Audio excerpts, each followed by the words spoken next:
एक बड़ी खबर की ओर रुख कर लेते हैं। बड़ी जानकारी दिल्ली ब्लास्ट से जुड़ी हुई आ रही है। बता दें आपको, दिल्ली कार ब्लास्ट केस में जांच तेज कर दी गई है। जांच तेज। दिल्ली फरीदाबाद में 25 जगहों पर ईडी की रेड। ये 25 जगह जहां पर ईडी की रेड सुबह 5 बजे से ईडी छापेमार कार्रवाई जारी है। और जानकारी आपको दे दें, अल फलाह यूनिवर्सिटी में जांच में जुटी ईडी जांच पड़ताल कर रही है। क्राइम ब्रांच और स्थानीय पुलिस भी मौजूद है। जानकारी आपको दे दें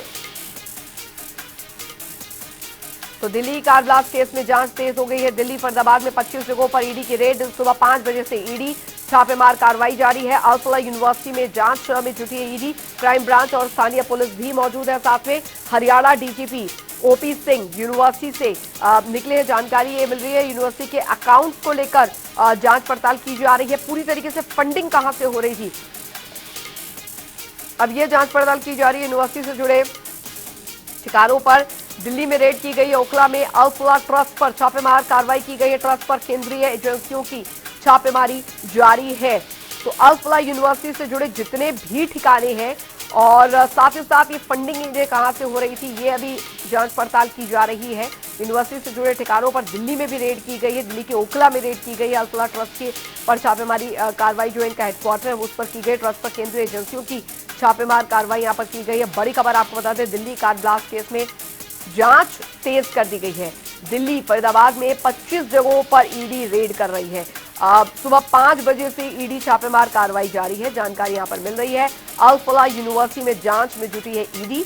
जानकारी भी मिल रही है, क्राइम ब्रांच और स्थानीय पुलिस भी अभी मौजूद है।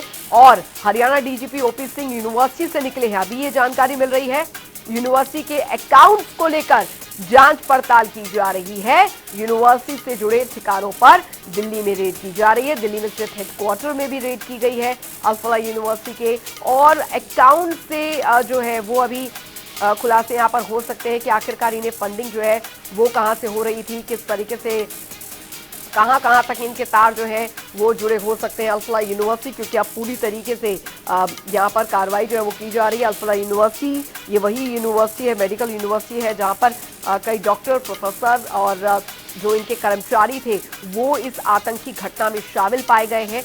और ये पूरा जो मास्टर नेटवर्क यहां पर तैयार किया गया है, जिसके तार अन्य राज्यों से भी जुड़े हैं, मतलब यूपी, पश्चिम बंगाल से भी जुड़े हैं। कई गिरफ्तारियां हरियाणा में, अगर अंदर खाने हरियाणा की बात की जाए, फरीदाबाद से, नूंह से भी कई गिरफ्तारियां हुई हैं। लखनऊ से इसके तार जुड़े हैं, जम्मू कश्मीर से इसके तार जुड़े हैं। अब समझने वाली बात यहां पर यह है कि आखिरकार ये पूरा नेटवर्क किस तरीके से काम करता था, किनके इशारों में काम किया जाता था, इन्हें फंडिंग कहां से होती थी, किस तरीके से ये एक ही जगह पर ये पूरा नेटवर्क जो है वो तैयार कर रहे थे, इस पर अभी जांच पड़ताल जो है वो की जा रही है। तो अभी इनका जो मेन सेंटर है अल फलाह यूनिवर्सिटी, जहां से पूरा ताना बाना बुना जा रहा था। दिल्ली में ब्लास्ट हुई जो कार है वो इसी यूनिवर्सिटी के पार्किंग एरिया में पार्क की गई थी। और उसके बाद ये वो यहां से और उस कार का इस्तेमाल जो था वो यहां पर हो रहा था। अल फलाह यूनिवर्सिटी में बाहर की कार आके अगर यहां पर रखी जा रही है, जाहिर तौर पर किस तरीके से पूरी मिलीभगत यहां पर रही होगी, क्या कुछ रहा होगा, इस पर जांच पड़ताल की जा रही है। तो अभी पूरी तरीके से सेंटर जो है आतंकियों का, आप ये कहिए कि जिस तरीके से एक बहुत बड़ी साजिश को अंजाम देने की फिराक में थे। व्हाइट कॉलर टेरर जो ये नया शब्द यहां पर जुड़ा है वो इस बात की तस्दीक करता है कि किस तरीके से जो ये आतंकी घटनाएं जिस तरीके से हो रही हैं, उन्होंने कितने अंदर तक इस नेटवर्क को शुरू किया, किस तरीके से शुरू किया, कहां से इसकी फंडिंग हुई, कहां से इनकी ट्रेनिंग की गई और किस तरीके से किस मॉड्यूल के साथ ये लोग जो थे वो अपना नेटवर्क एक एक कर बढ़ा रहे थे। अभी आतंकी उमर का भी जो एक वीडियो सामने आया, वो वीडियो बताया जा रहा है कि ब्लास्ट से पहले का है, जब दबिश दी जा रही थी, फरीदाबाद में भारी मात्रा में एक्सप्लोजिव मिला था। उसके बाद का एक वीडियो उमर का जो है वो सामने आया है, जिसमें वो किस तरीके से सुसाइड बॉम्बिंग को सही ठहराता नजर आ रहा है।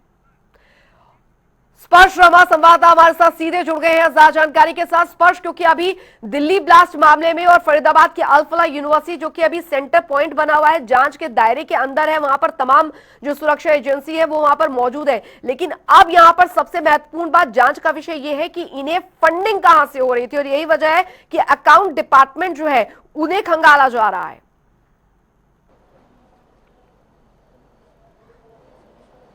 देखिए बिल्कुल ईडी जो है लगातार जो छापेमारी है वो कर रही है। कई घंटों से सुबह 5 बजे से लगातार जो छापेमारी है वो ईडी की अल-फलाह यूनिवर्सिटी पर चल रही है। अल-फलाह यूनिवर्सिटी के जो ट्रस्टीज हैं या फिर कहे कि जो जी। उनके अधिकारी हैं हम्म। उन लोगों पर ये जो कार्रवाई है वो लगातार जो है चलती हुई नजर आ रही है। वित्तीय अनियमितताओं को लेकर जो लगातार जानकारी है वो लेने की कोशिश ईडी की जी। तरफ से की जा रही है। क्या कोई फॉरेन फंडिंग इस यूनिवर्सिटी को लगातार मिल रही थी या फिर टेरर फंडिंग इस यूनिवर्सिटी को लगातार मिल रही थी। और जिस तरीके जो भी दिल्ली ब्लास्ट में शामिल लोग हैं, चाहे वो उमर की बात की जाए, आदिल शाहीन या फिर अन्य लोगों की बात की जाए, उनको किस तरीके से जो फंडिंग है वो जो है प्राप्त हो रही थी। क्योंकि इससे पहले भी जानकारी मिली थी कि 30 लाख रुपए के आसपास जो है वो आदिल, मुजम्मिल, शाहीन इन लोगों को जो है प्राप्त होते हुए नजर आए थे, जिसमें से जो अमोनियम नाइट्रेट फर्टिलाइजर है वो खरीदने का काम जो है वो भी इन लोगों की तरफ से जो है किया गया था। तो जिस तरीके से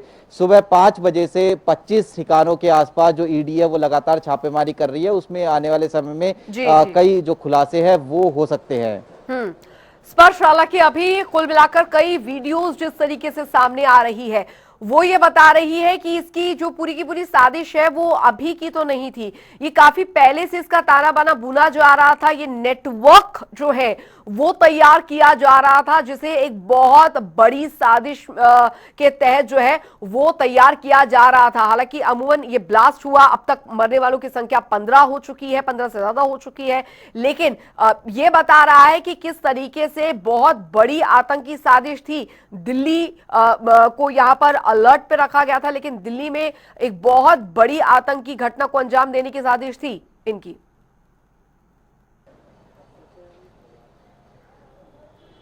देखिए बिल्कुल कई खुलासे जो है वो लगातार इस पूरे मामले पर हो रहे हैं।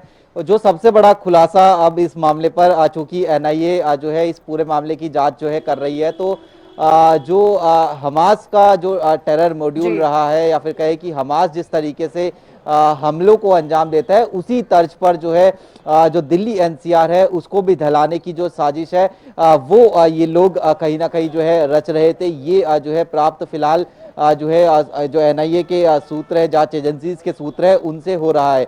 अब किस तरीके से हमने देखा था कि हमास जिस तरीके से इजराइल में ड्रोन्स के जरिए हमला करता हुआ नजर आया था, उनके जो मुख्य ठिकाने थे, एयरपोर्ट की बात की जाए, बस स्टेशन की बात की जाए, वहां पर जिस तरीके से हमला हुआ था, उसी तर्ज पर क्या दिल्ली एनसीआर में जो है धमाकों को अंजाम देने की कोशिश इन लोगों की तरफ से की जा रही थी। क्योंकि 2900 किलो के आसपास जो जखीरा है वो बरामद हुआ था, और जब वो पकड़ा गया तो आनंद फानन में जो सुसाइड बॉम्बिंग है वो जो है उमर की तरफ से जो है की जाती है। तो क्या दिल्ली एनसीआर में जो अलग अलग गाड़ी इनके लोगों के द्वारा बरामद हुई थी, चाहे वो ब्रेजा की बात की जाए या फिर जो i20 कार थी उसकी बात की जाए, फोर्ड इको स्पोर्ट्स कार की बात की जाए, या फिर जो ड्रोन थे उनका भी इस्तेमाल आने वाले समय में किया जाना था, ऐसे तमाम जो खुलासे हैं वो चूंकि कई गिरफ्तारियां लगातार इस मामले में हो रही हैं। हमने देखा कि एनआईए के द्वारा जो उमर के जो करीबी है उनकी भी गिरफ्तारी जो है पिछले दिनों देखने को मिलती हुई नजर आई थी। तो उन लोगों से जब जांच छानबीन होगी, चूंकि 10 दिन की रिमांड भी जो है मिली है, तो और कई जो खुलासे हैं वो सीधे तौर पर देखने को मिलते हुए नजर आएंगे। लेकिन हमास की तर्ज पर दिल्ली एनसीआर को दहलाने की साजिश थी, ये जो है फिलहाल सुरक्षा एजेंसीज के जो सूत्र है हमें बताते हुए नजर आ रहे हैं। अच्छा, अल-फलाह यूनिवर्सिटी में जो खुलासे अब तक हुए हैं उसने एक बात को तो लेकर अलर्ट यहां पर जरूर कर दिया है कि जितनी भी इस तरीके की मेडिकल यूनिवर्सिटी है जो कि अल-फलाह यूनिवर्सिटी की तरह ही जो है वो दायरे में नहीं आती है, राज्य सरकार के अंदर नहीं आती है, उनके स्वास्थ्य विभाग के अंदर नहीं आती है, वहां पर इस तरीके का मॉड्यूल जो है वो किस तरीके से पनप रहा है और किस तरीके से ये टेररिज्म जो है वो अंदर घुस चुका है। लेकिन स्पर्श, यहां पर एक बात समझनी होगी कि क्या इस पूरी घटना का जो तार है या इनकी कॉल डिटेल्स भी खंगाली जा रही होगी, क्या सरहद पार कोई कनेक्शन जो है वो निकलता नजर आ रहा है जो कि वहां से इस पूरे नेटवर्क को मॉड्यूलेट कर रहा हो?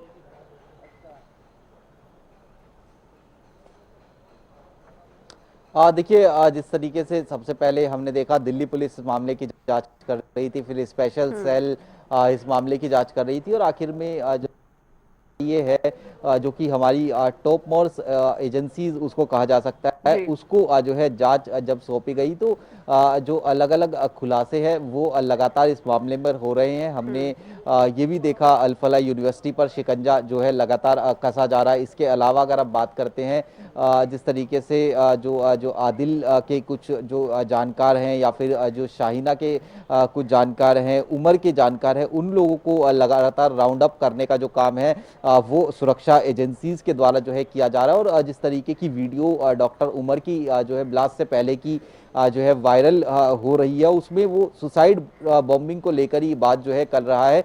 और जिस लहजे में वो बात कर रहा है वो बता रहा है कि किस तरीके से रेडिकलाइज करने का काम जो है उमर को जो है किया गया था। पढ़ा लिखा व्यक्ति था, कोई आम जो है शख्स नहीं था, डॉक्टर था, लेकिन उसके दिमाग को भी जिस तरीके से रेडिकलाइज किया गया और उस वीडियो के माध्यम से क्या वो अन्य लोगों को भी रेडिकलाइज कर रहा था। इस तरह की कितनी अन्य वीडियो जो है मौजूद है। शाहीन का किस तरीके का जो है रोल था लड़कियों को जो है इस मॉड्यूल में शामिल करने के लिए, या फिर जो आदिल है, मुजम्मिल है, उनका किस तरीके का रोल था। ये तमाम चीजें जो है फिलहाल एनआईए के रडार पर है और इसलिए हम देख रहे हैं कि देश भर में छापेमारी भी हो रही है और उसके साथ साथ जो कुछ गिरफ्तारियां हैं वो भी देखने को मिल रही हैं। चलिए, आप इस बड़ी खबर पर नजर बनाए रखें स्पर्श, आपसे आगे भी अपडेट लेते रहेंगे। बहुत बहुत शुक्रिया स्पर्श शर्मा इस तमाम जानकारी के लिए।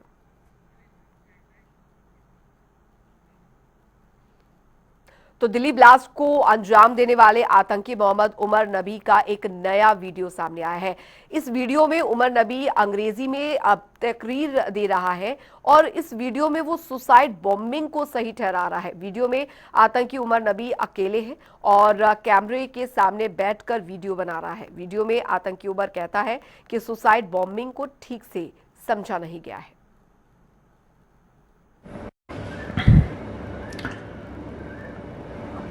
One of the very misunderstood concept is concept of what has been labeled as suicide bombing. It is martyrdom operations, and it is being known in Islam. There are multiple